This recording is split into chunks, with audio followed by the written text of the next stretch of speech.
Okay, I've got a pretty old fleet downstairs, and this is, I guess, from the last video you guys saw that I bought some modern equipment.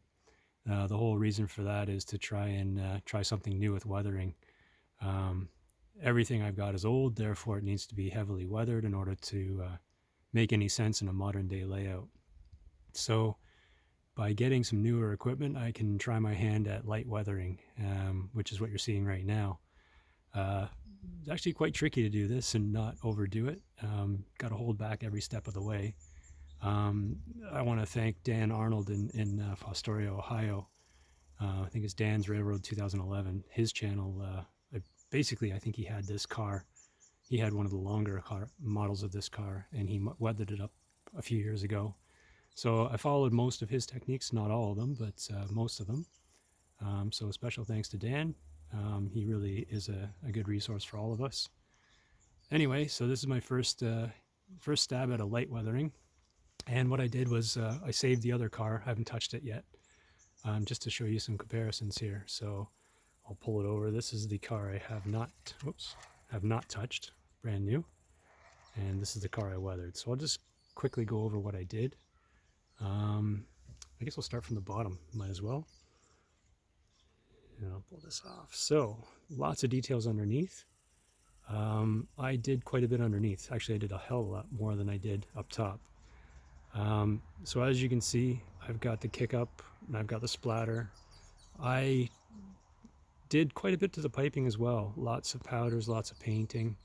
Trying to bring out some of the details too. Lots of the collars here where the spout is. I rusted those up. Actually painted the pistons on the side here. They weren't painted black. They should have been. The trucks I did quite a bit too.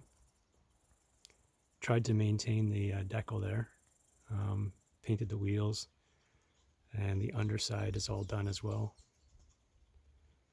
And replaced it with KD 158s. So those are the whisker couplers, scale whisker couplers.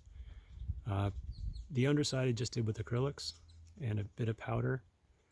I painted up the air hose, the coupler, or the air hose, and the coupler cut bar. I just painted the end white there, and I did some splatter on the ends, and just put a bit of dust in there. I haven't dull coated this thing yet, so I'm probably wiping stuff off, but did notice that on a couple examples of the photos, there's some dripping going down on top of the air reservoir.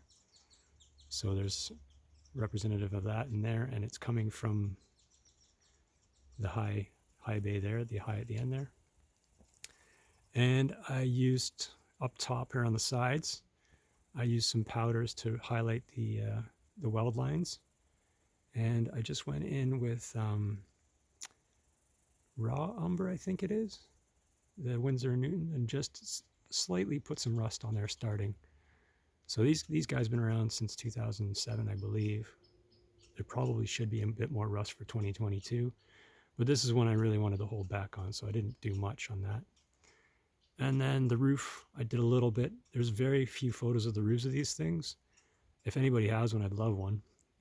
But this model didn't come with any kind of anti-skid on the top, so that's just a mix of dark gray and white, and dabbed on with paintbrush and dabbed on with a Q-tip just to give it a bit of stippling.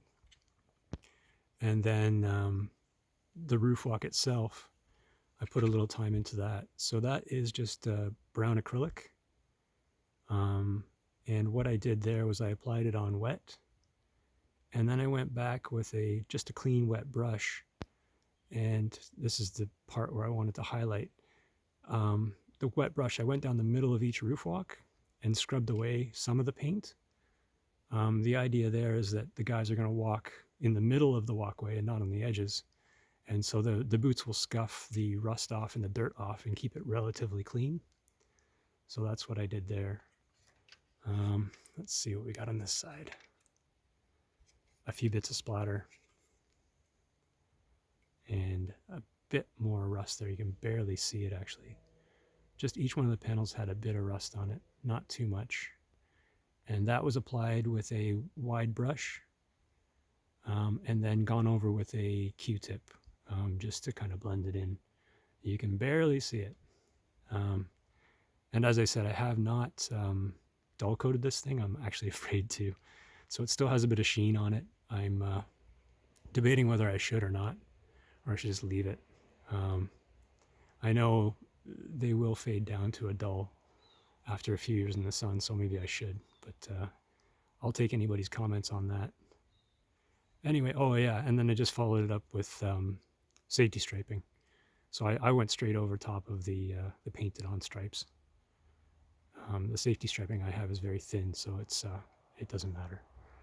Anyway, that's my first light weathering project. Let me know what you guys think.